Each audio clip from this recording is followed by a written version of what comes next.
Et comme chaque mercredi, voici les sorties ciné, voici Cinéfocus.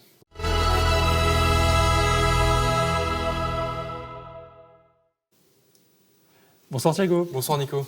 Au cinéma, cette semaine, la sortie du film Un homme heureux de Tristan Seguela.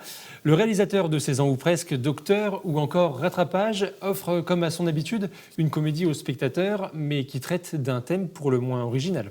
Et oui, celui de la transsexualité. Avec Un homme heureux, le jeune réalisateur met en scène dans son film Fabrice Lucchini, maire d'une petite ville de Dunkerque aux côtés de sa femme, incarnée par Catherine Faure, qui lui annonce vouloir devenir un homme et entamer sa transition.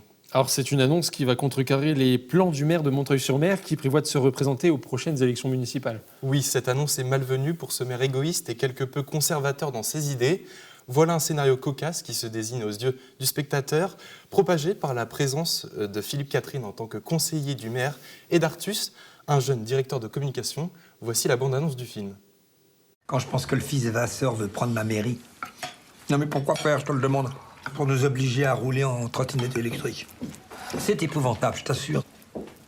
Je t'ennuie? J'ai quelque chose à te dire, Jean. Quelque chose de très important. Il est temps que j'assume mes désirs profonds. T'as rencontré quelqu'un? Edith, quand une femme déclare à son mari qu'elle veut assumer ses désirs profonds, c'est qu'il y a un homme derrière tout ça. Je me trompe? Un homme, si tu veux, on peut dire ça comme ça. C'est qui? Il est assis en face de toi.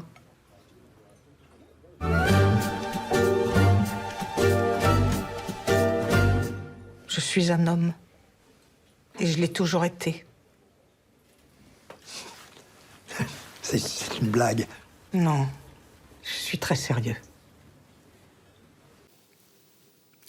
Alors un film qui traite de la sexualité de façon humoristique, abordé avec légèreté et subtilité. Oui, l'objectif du film était clair pour les acteurs et les réalisateurs, briser les tabous et se libérer des stéréotypes de la transidentité.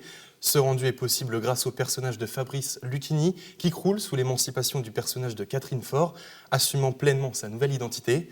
Ainsi, les forts caractères de chacun s'opposent, offrant des répliques comiques finement pensées pour les acteurs. Alors si la transsexualité est souvent un long combat pour les personnes qui la vivent, dans ce film, le personnage de Catherine Faure pourra compter sur son entourage épaulant. Oui, tout à fait. Les débuts liés à la période de transition sont souvent difficiles et présagent d'un long combat pour le personnage, notamment pour celui de l'actrice Catherine Faure. Mais très rapidement, elle va trouver son ressort dans l'amitié de ses pairs. Et dans le film, l'amour occupe également une place très importante et accompagne cette transition lente mais sous-jacente vers le bonheur. Il était au Ciné-Quai ce mercredi. Voici l'avis des spectateurs. Moi, en général, j'ai aimé. Bon, c'est un peu de la comédie, en même temps, c'est tellement la réalité, tellement ce qui se passe en ce moment.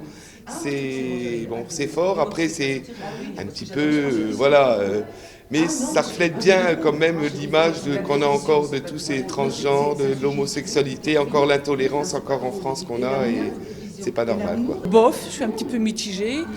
C'est vrai que c'est un thème, je trouve, un petit peu à la mode, identité sexuelle, identité de genre. Tout ce qu'on peut dire, c'est que c'est compliqué pour tout le monde, quoi. Heureusement qu'il y a Lucchini et Philippe Catherine, je pense. Merci beaucoup Thiago. Avec plaisir.